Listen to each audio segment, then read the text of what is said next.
মই অসমৰ কোনো কথা আজি নকওঁ, কাৰণ মই মিত্ৰজোঁটত আমি আছোঁ। মিত্ৰজোঁটৰ যিখন মঞ্চ তাত আলোচনা নোহোৱালৈকে মই কোনো মন্তব্য নকৰোঁ। বন্ধুত্বমূলক কিবা হ'ব নেকি?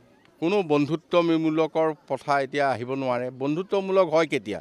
যেতিয়া অৱশেষত ক'ৰবাত এটা দুটা সমষ্টিত কিবা সমস্যা উদ্ভৱ দিয়ে সেই সময়ত হয়। আলোচনাৰ পাতনিতেতো আৰু বন্ধুত্বমূলকৰে আলোচনা নহয়। গতিকে এই বিষয়টো যিহেতু মই এই মিত্ৰজোঁটৰ আলোচনাত অসম গণ পৰিষদ দলৰ তৰফৰ পৰা কাৰ্যকৰী সভাপতি হিচাপে মই থাকিব লগা ব্যক্তি। মই তাৰ আগতে বাহিৰত নকওঁ কথা। মই সেই মিত্ৰজোঁটৰ মজিয়াতে যি সমাধান হ'ব সেইটোৱে মই মানি ল'ম।